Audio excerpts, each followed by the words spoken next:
Hello friends, എല്ലാവർക്കും സുഖമാണല്ലോ. ഇന്ന് നമുക്ക് പൈനാപ്പിൾ കൊണ്ട് സ്വീറ്റ് ചട്നി ഉണ്ടാക്കാം. അതിന് ഒരു പകുതി പൈനാപ്പിൾ എടുത്ത് ഇതുപോലെ ചെറിയ ചെറിയ കഷ്ണങ്ങളാക്കി നമ്മൾ കട്ട് ചെയ്തെടുക്കണം. ഈ പൈനാപ്പിൾ കഷ്ണങ്ങളെ മിക്സിയിൽ ഇട്ട് നന്നായിട്ട് പേസ്റ്റായിട്ട് നമ്മൾ അടിച്ചെടുക്കണം. ഈ പൈനാപ്പിൾ സ്വീറ്റ് ചട്നി ഉണ്ടാക്കാൻ പൈനാപ്പിൾ പേസ്റ്റ്, ഒരു കഷ്ണം ബട്ടർ വേണം.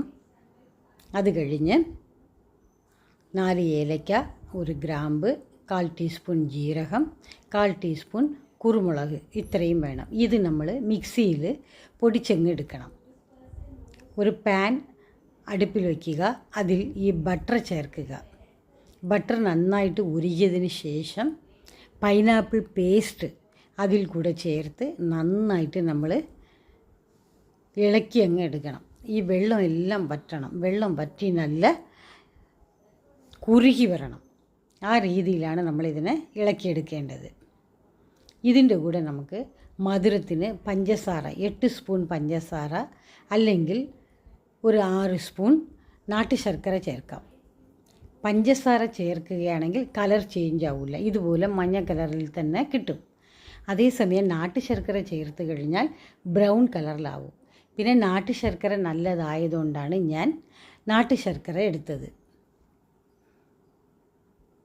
ഇത് നന്നായിട്ട് അങ്ങ് കുറുകി വരട്ടെ. ഇനി നമുക്ക് ഈ നാട്ടു ശർക്കര ചേർക്കാം.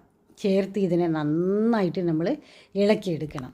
ഇതുമായിട്ട് നല്ല യോജിപ്പിക്കണം. ഈ പൈനാപ്പിൾ പേസ്റ്റും ഈ നാട്ടു ശർക്കരയും എല്ലാം കൂടെ നന്നായിട്ട് യോജിപ്പിച്ച് വറ്റിച്ചെടുക്കണം. കണ്ട, നന്നായിട്ട് വറ്റി. ഇതിലേക്ക് നമ്മൾ ഏലക്ക, കുരുമുളക്, ജീരകമൊക്കെ പൊടിച്ച് വെച്ചിരിക്കണില്ലേ, അതുകൂടെ ചേർക്കുക. ചേർത്ത് നന്നായിട്ട് യോജിപ്പിക്കണം. ഇത് വളരെ ടേസ്റ്റി ആയിട്ടുള്ള ഒരു ചട്നിയാണ്. നല്ല മധുരവും എരിവും ആയിരിക്കും. നല്ല ടേസ്റ്റാണ്. നിങ്ങൾ ഇതുപോലെ ഒന്ന് ഉണ്ടാക്കി നോക്കണേ. ഈ വീഡിയോ ഇഷ്ടപ്പെട്ടാൽ ലൈക്ക് ചെയ്യുക, ഷെയർ ചെയ്യുക, സബ്സ്ക്രൈബ് ചെയ്യുക. സബ്സ്ക്രൈബ് ചെയ്ത എല്ലാവർക്കും ഒത്തിരി നന്ദി. Thanks for watching.